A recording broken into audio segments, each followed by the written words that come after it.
Mayong buntag mga Bisaya, mayong aga mga Ilonggo, magandang umaga po mga kababayan ko sa lahat-lahat po sa buong Pilipinas na nakatutok po at sa buong mundo. Good morning po sa mga nakatutok po sa aking channel. At kung bago ka pa lang sa aking channel, huwag mo na makalimutan mag-subscribe. Baka naman, sa kapakipindot na rin po ng notification bell para po sa mga naghahanap kayo ng mga murang lupa, dito lang po kay Ahinting Bisaya. So lagi po tayo mag-update po dito. Sa ngayon po, malapit na po yung Kapaskuhan sa mga nagbabalak po ng mga gusto po ng mga province life, pero malapit lang sa Metro Manila, mga 1 oras lang, 2 oras, wala pa. Minuto nga lang yan pagka hindi traffic. Nandito na po kayo sa Norsagaray, Bulacan. So magkakatabi-tabi lang po yan.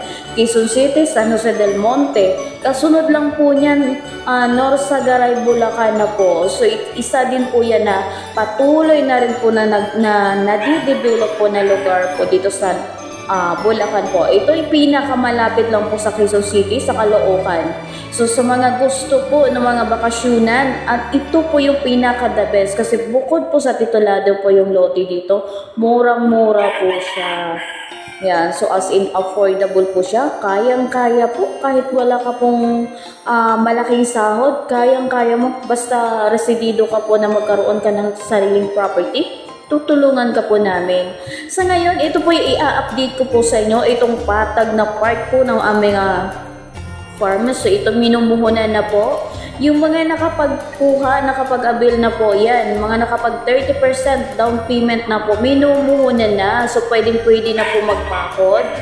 Pwede nyo na po gamitin yung inyong mga lote. So open na po siya. Sa mga magpapalocate, punta lang po sa office yan. Ito naman is na road tracing naman na siya. Pwede nyo na gamitin. Pasok na rin yung mga tricycle, motor po dito.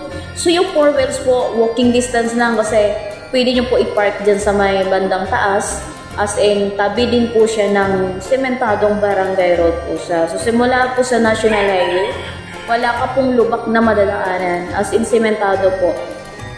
Maganda po yung transportation dito. Ito po yung madadaanan pagka pupunta po kayo ng Maramo River sa mga mahilig po mag-swimming. Yan. So yung lote po dito, ang pinakakalsada po is 6 meters wide. Yan. Bali, 2-way po siya. Titulado po yung aming lote. Ito po hindi po binabaha. Mataas po yung area.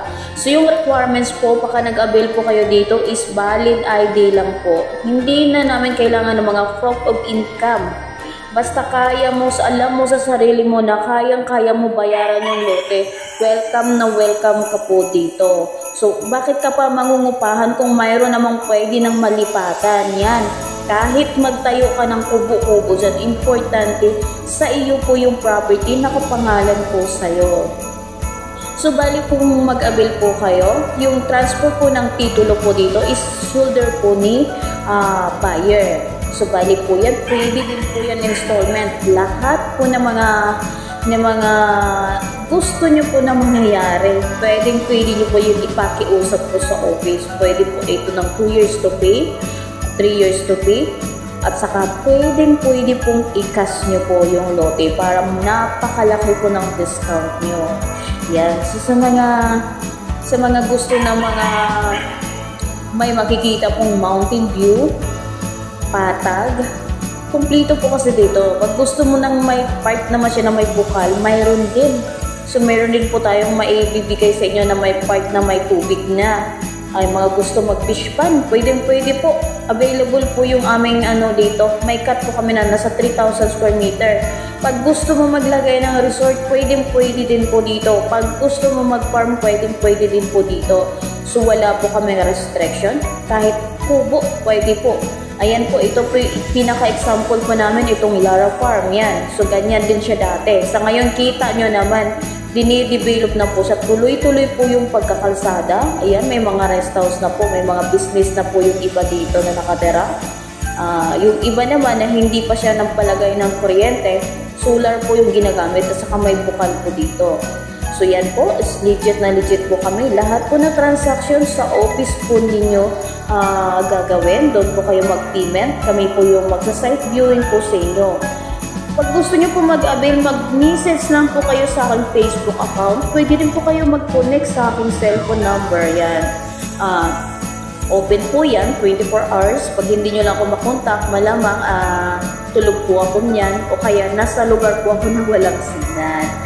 So, salamat po sa lahat. Thank you so much.